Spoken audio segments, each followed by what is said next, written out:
Enduring families. So I looked up the meaning of enduring. And I know some foundations have already been laid regarding this topic of enduring families. And one thing that I read, it says, when you hear the word enduring, there's a negative connotation of suffering. But when you hear enduring, it means something that has the ability to last for long. Something that is strong, durable, can last for long.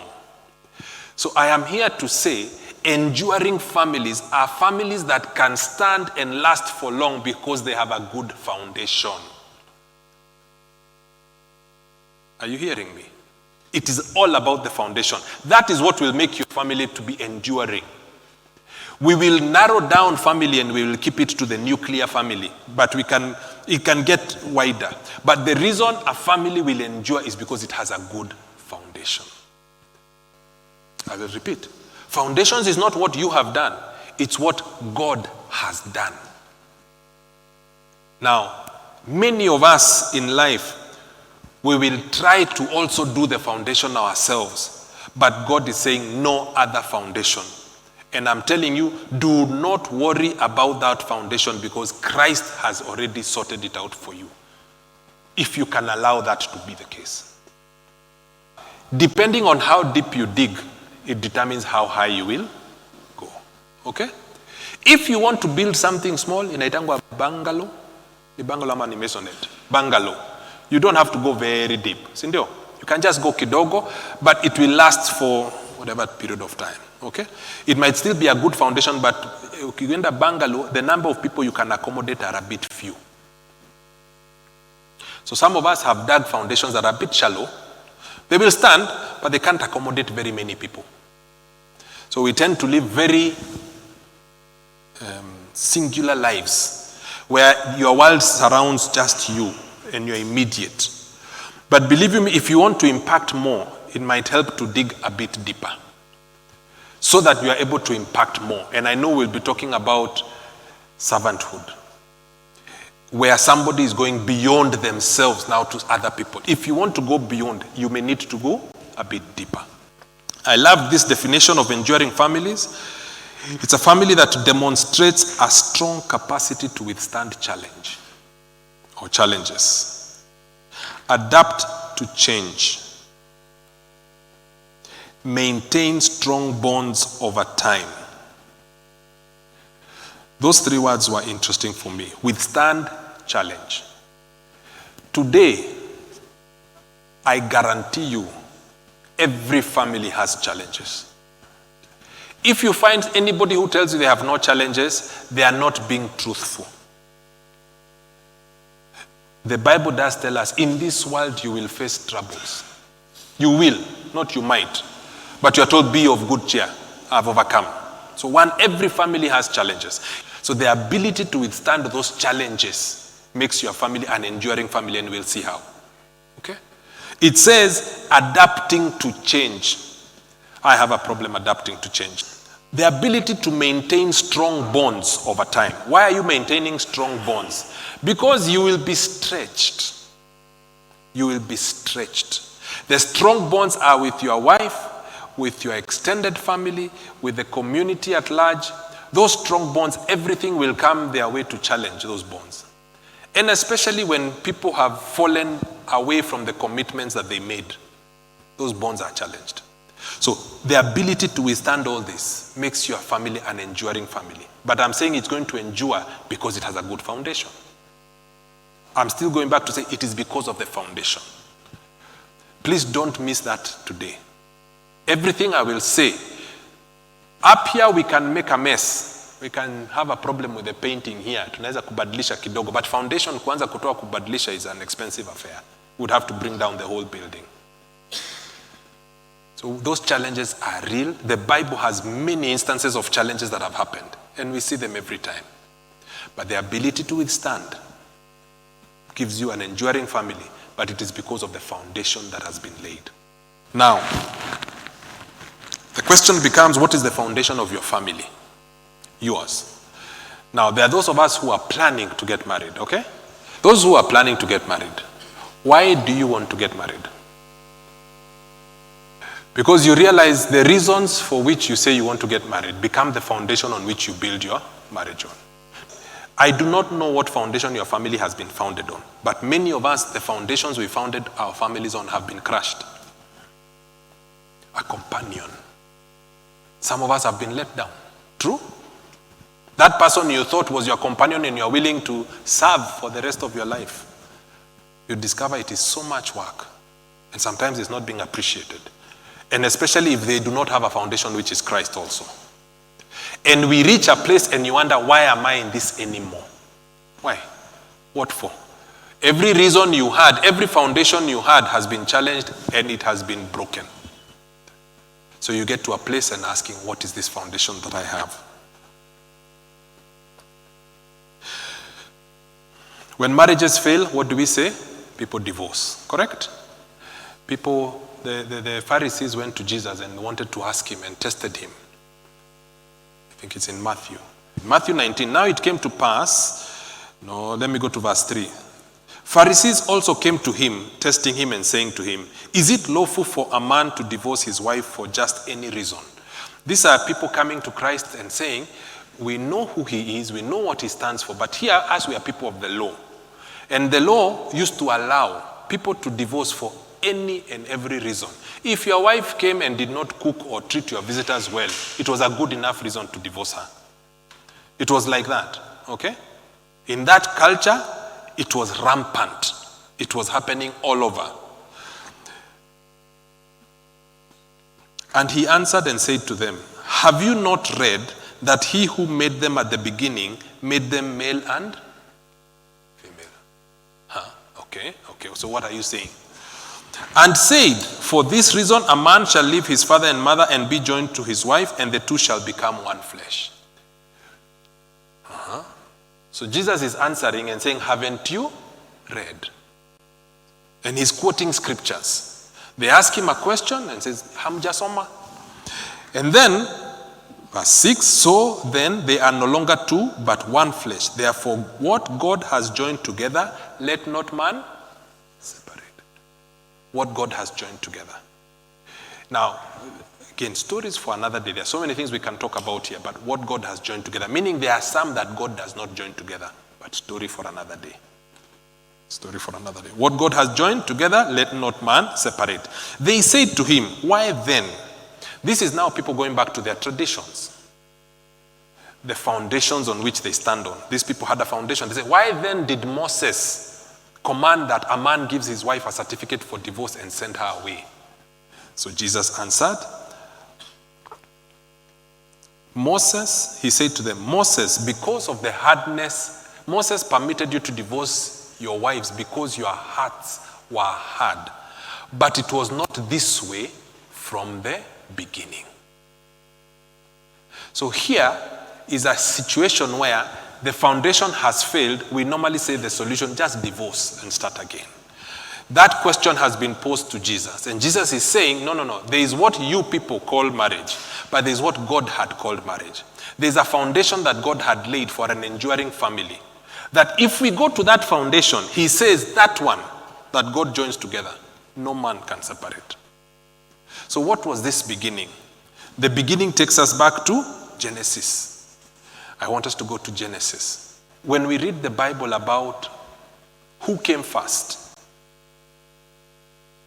what do we normally say? Who came first? Adam came first, okay? So we start our story from Adam came first. Who was given dominion? We say Adam was given dominion, and we start there and we build from there, okay? So we start our story from a space in the middle, but we fail to see the beginning part of it. This beginning that God is saying, for this reason, a man will leave his father and mother. What reason? The verse that was just before that said, in the beginning he created them male and female. That beginning is Genesis chapter 1. Okay? Go to Genesis chapter 1 and verse 26. There's something that happens in Genesis chapter 1. It's the story of creation. Verse 26. Genesis 1. Then God said, let us make mankind in our image. Who is let us? It's God the Father, the Son, and the Holy Spirit. They are saying, let us make mankind in our image and in our likeness. Now, I want to lay a foundation here. This is God, the Trinity, making a decision about who to make. Okay? They are making a decision about you and me. They are saying, this person we are going to make must have my image, our image and our likeness. What is the image of God? The image of God is spirit. God is a spirit. So God is saying, let us make a spiritual being that is like us, has our image. And when we say he has our likeness, means he has every capability that we have. Now, I am telling you here as a man, the foundation you have is that, first of all, whoever has created you, and the way you've been created with a DNA that is the exact DNA of God. The only question becomes, which part of you are you looking at? Let us make mankind in our image. And he goes on to say, let them have dominion. Is that where I am? Verse 26. Let them have dominion over the fish of the sea, over the birds of the air, over the cattle, over all the earth, and over every creeping thing that creeps on the earth. Please put up verse 26. I want us to read verse 27. I don't want to read alone. So God, let's read together. So God, in his own, in the image of God, who? Them.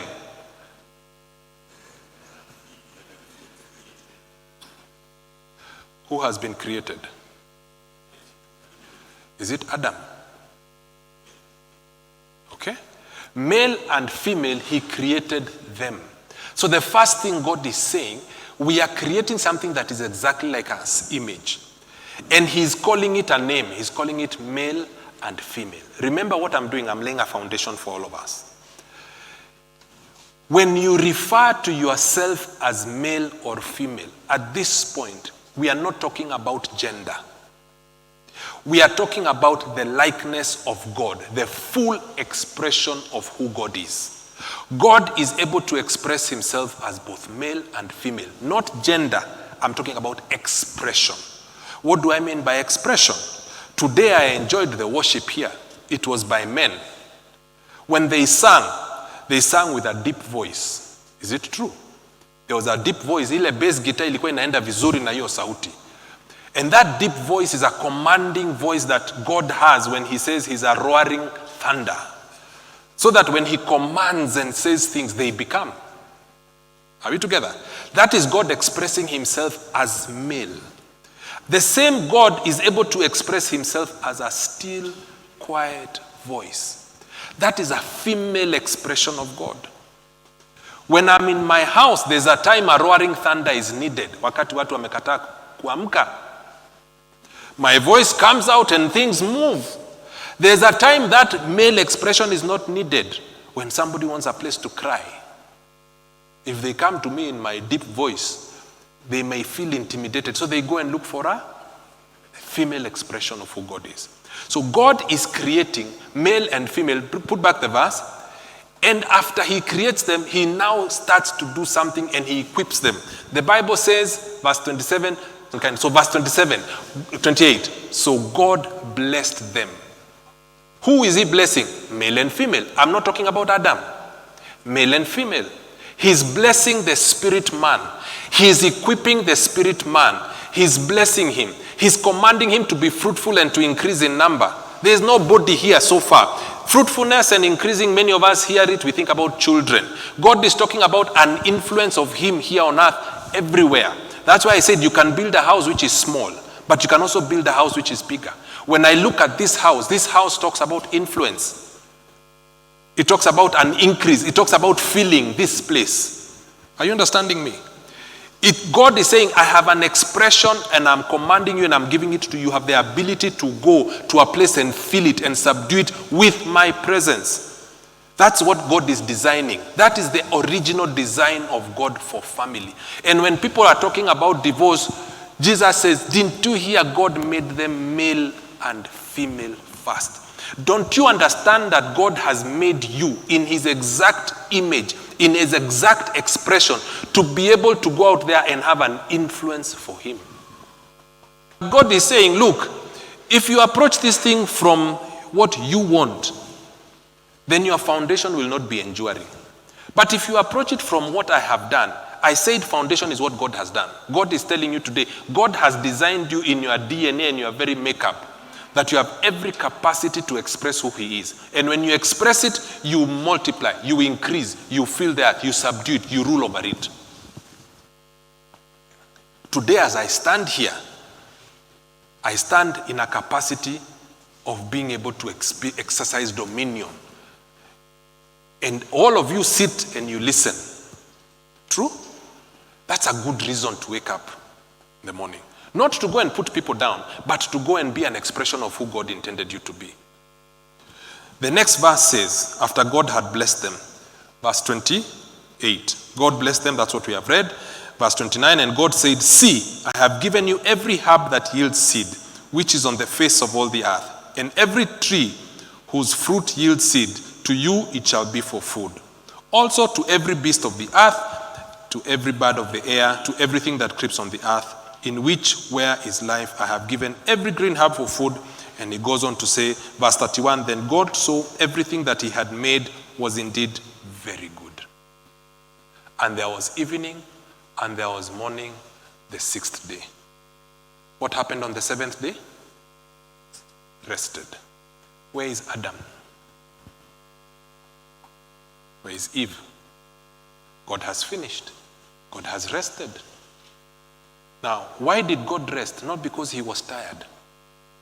God rested because it was finished. He had accomplished what he wanted to accomplish. He had just successfully managed to multiply himself and create mankind, which is exactly like him, which is you and me.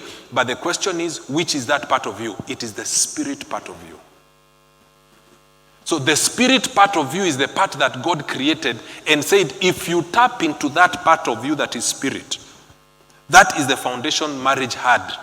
And God says, because you are male and female, because you are a spirit being, that is why you leave your father and mother and become joined to your wife and you become one flesh. That is the reason why you want to get married. Because I am a spirit being that expresses male. I look for another spirit being that expresses female. When the two of us come together, we are able to express the fullness of God. That is a reason to get married. How many of us have ever approached our families from the foundational point that I am a spirit being that is fully equipped and capable to express who God is? I'm laying a foundation. So God has created a male and a female. So and again, you have to be careful in the world today. When you fill a form that says, are you male or female? Then wanasema, choose not to say. You see nowadays those forms, the way they come. They have distorted us to think they're talking about sex, okay? And that's why when they say choose, you want to say neither. Because they are understanding. Those people have a revelation that if you understand, they are tapping into the spirit realm. They are actually not talking about gender. You are either male or female. You are expressing God's maleness or God's femaleness. And when you do that, that is the reason you come back to be two of you and to make one flesh. One flesh is a spiritual union. Marriage is a spiritual union.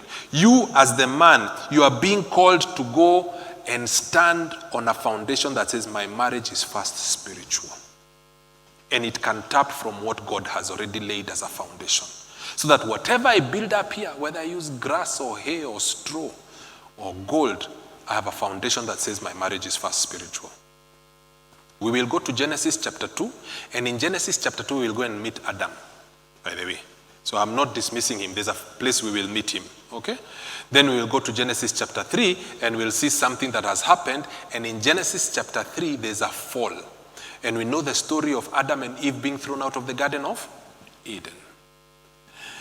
We are moving from a space where God was fully involved in the lives of these people. Okay? He was involved, and we will see that in the other session. We are getting to a space where after the fall, God in his love and mercy removes these people from the Garden of Eden. We will see it why. And puts them out there and curses the ground and curses the snake, and the woman is in problem, the man is in problem, he has been evicted. And then we now start seeing stories in the Bible of families. What stories of families do we see? We see families who have been separated from God. Because when we sin separates us from God. The spirit man that was male and female is separated from God, not thrown away. God cannot look upon sin because he's the same. He's a just God. So he has turned his face away. And that's why he comes to the Garden of Eden and says, Adam, where are you? It's not that God cannot see. God is all seeing. God was trying to say, Adam, where I normally see you in the spirit, I can't sense you. You have disappeared. Because God is looking at a specific way.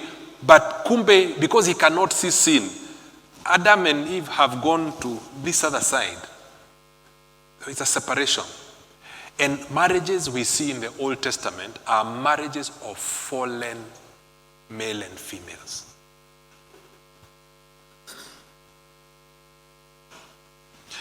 When they fall, the whole Old Testament is an attempt of God trying to restore this back to him. It is God trying to bring back whatever was lost. That's why the Bible says Jesus came to seek and save that which was. One of the things that got lost is marriage as God intended it to be.